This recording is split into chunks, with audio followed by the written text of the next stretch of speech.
Et lorsque nous sommes dans le présent, nous pouvons ressentir beaucoup de choses, même avec les autres qui sont dans le présent. Nous pouvons ressentir ce que j'appelle souvent un sentiment de communion.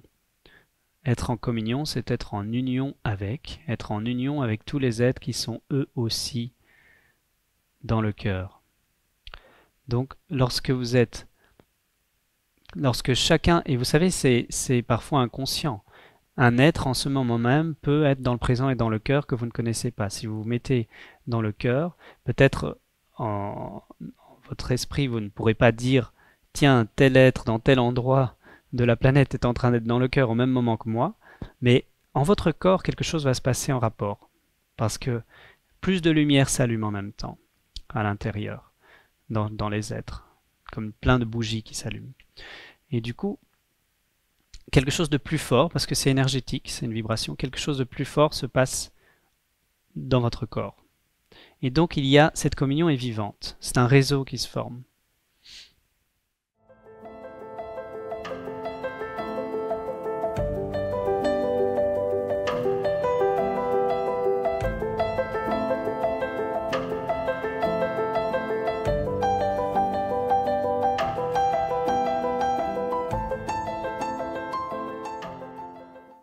Et c'est là que nous pouvons voir la différence entre la tête et le cœur. Je n'ai pas dit entre l'esprit et le cœur, je dis entre la tête et le cœur, entre le fait de retenir des choses dans la tête, de l'agitation mentale, et le cœur.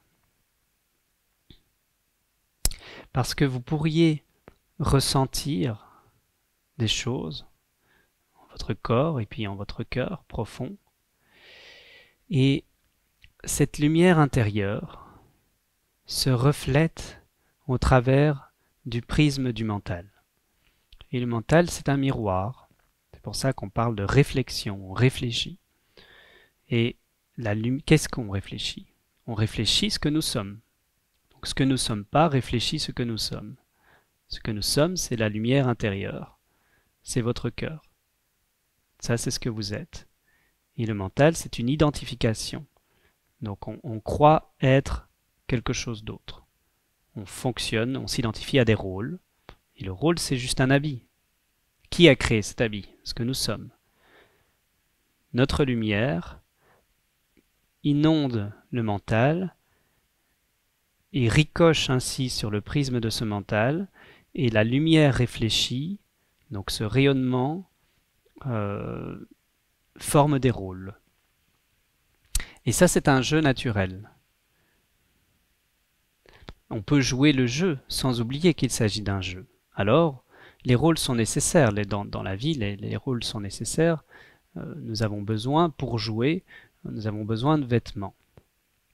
Il y a des codes, il y a tas de façons de faire dans la vie pour fonctionner dans la matière, dans l'espace et dans le temps. Mais vous n'êtes pas obligé de prendre ça au sérieux. C'est simplement des rôles. Ce sont des outils de communication, des outils d'interaction, des outils pour fonctionner. Tout comme vous habillez le matin. Vous habillez votre corps. Ce sont des outils. Ça a une utilité. Mais c'est pas parce que vous prenez un rôle que vous vous habillez intérieurement. Si vous vous identifiez pas au rôle, intérieurement, vous restez nu. Vous restez transparent. Et vous pouvez utiliser bien mieux vos rôles à ce moment-là, puisque vous n'y vous identifiez pas. Donc vous pouvez les utiliser comme de véritables outils qui sont des expressions de vos qualités intérieures. Et vos qualités intérieures, c'est les qualités qui vous définissent en tant qu'être unique.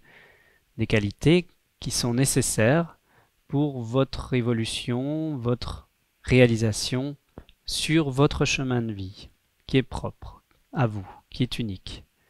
Tous les chemins de vie correspondent à une dynamique commune dans un certain temps. Nous vivons à une certaine époque, et tous les chemins de vie de chacun résonnent ensemble dans une dynamique commune, mais en même temps, chacun est unique et chacun a son chemin. Et il se réalise comme quelque chose qui se déroule à partir de vos qualités intérieures, de ce que vous êtes véritablement. Et cela bat en musique naturellement, en fonction des cycles, des mouvements, des astres, des énergies au quotidien, des petits cycles, des grands cycles. Votre cycle de vie se déploie.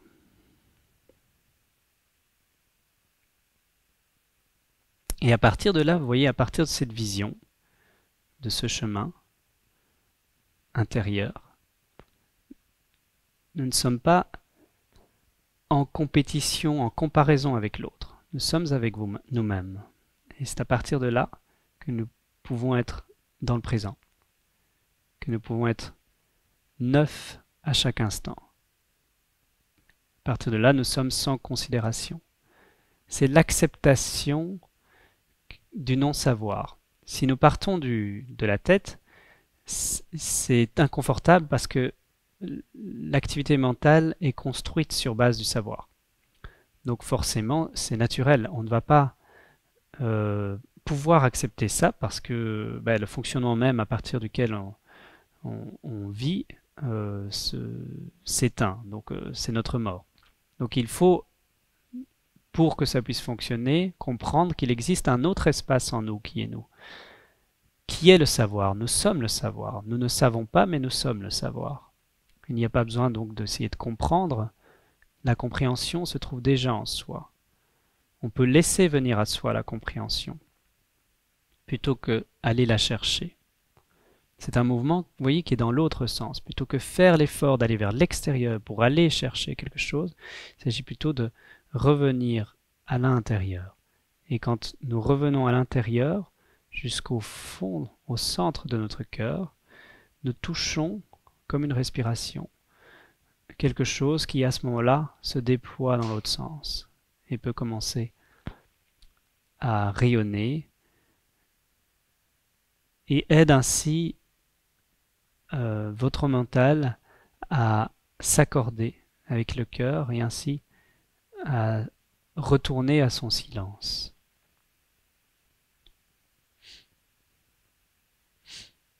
Et au début, quand cette lumière commence à rayonner à l'intérieur, paradoxalement, cet espace de paix, pour le mental, cela peut créer de l'agitation.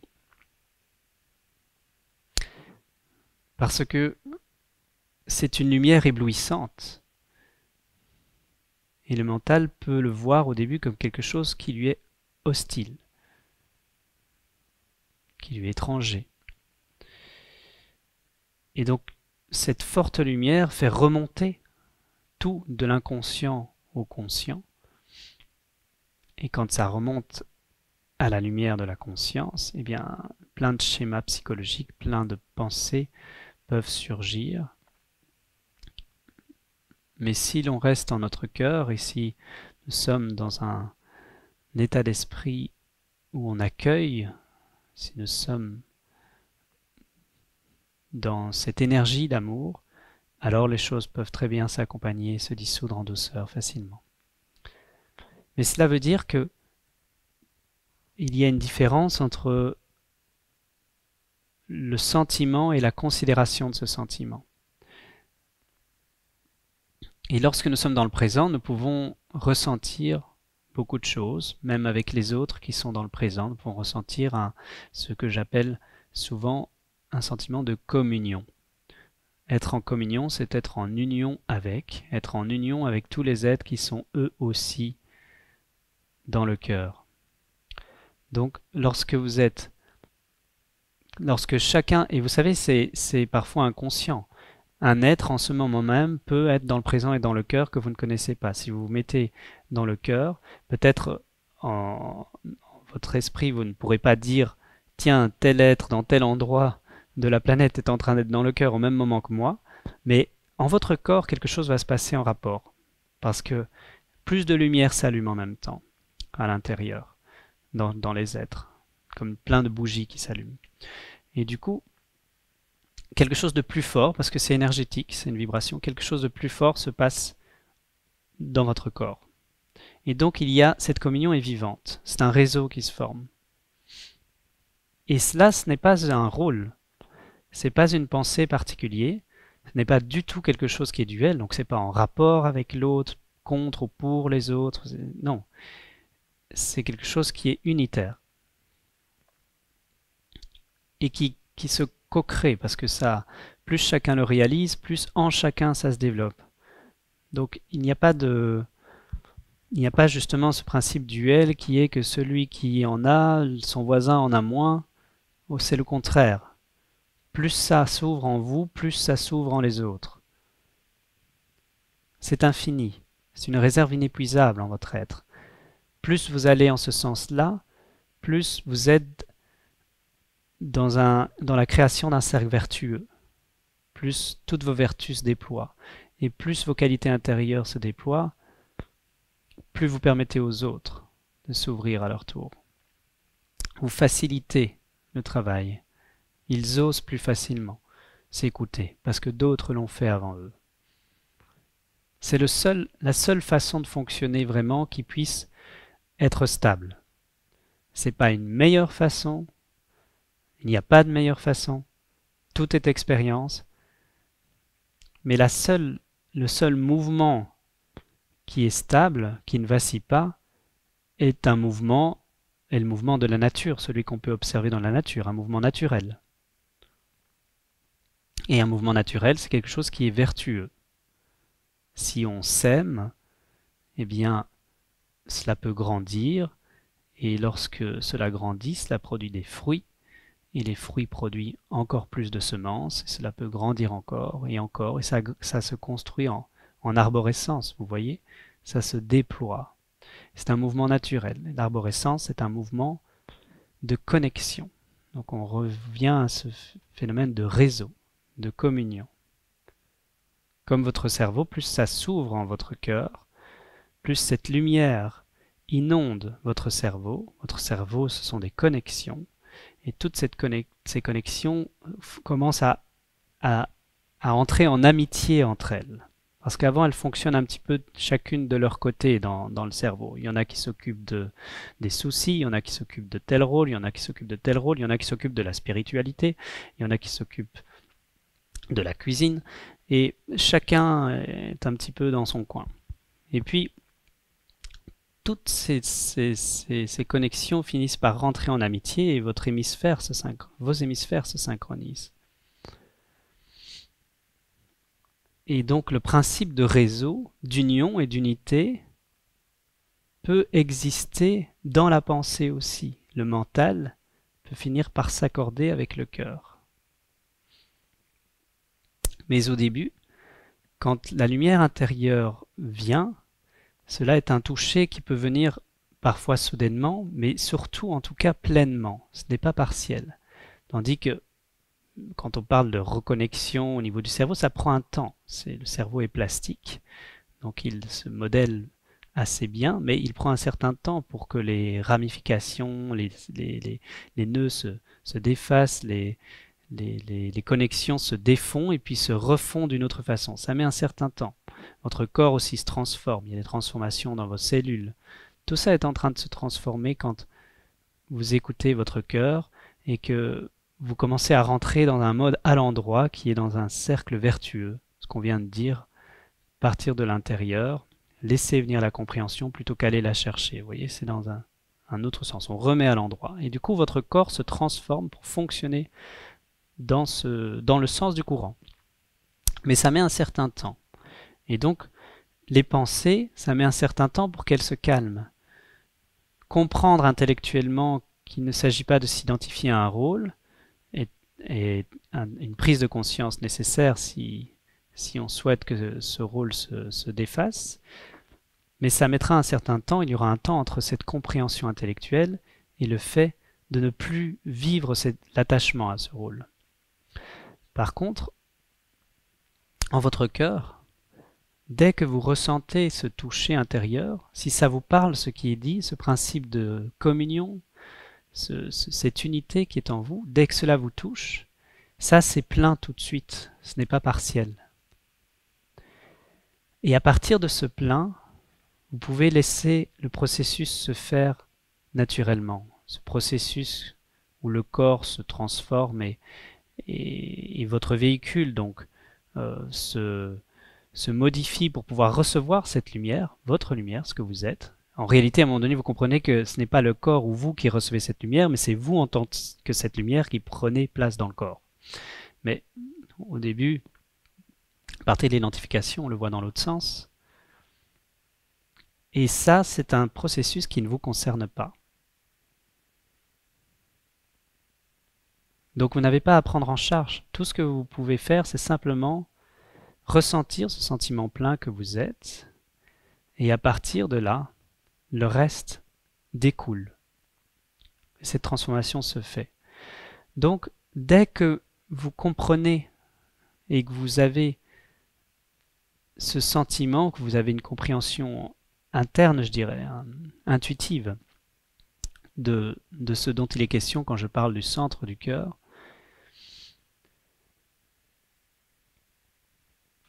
eh bien, entre guillemets, vous êtes sauvé. Vous n'avez plus rien d'autre à faire. Vous avez atteint un espace qui permet à la vie de fonctionner toute seule. Vous n'avez plus à prendre en charge. Le reste ne vous concerne plus. Même si parfois vous avez des situations difficiles dans votre vie que vous connaissez, si vous avez des situations plus faciles, tout ça est vu à partir de cet espace. Vous êtes plus libéré.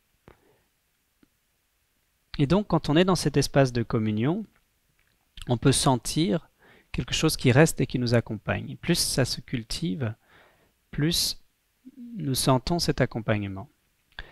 Au début, le mental va interpréter ce sentiment. Nous sommes dans ce sentiment et nous allons essayer de mettre des mots ou d'entrer en relation, et c'est là que la projection se mêle avec ce sentiment.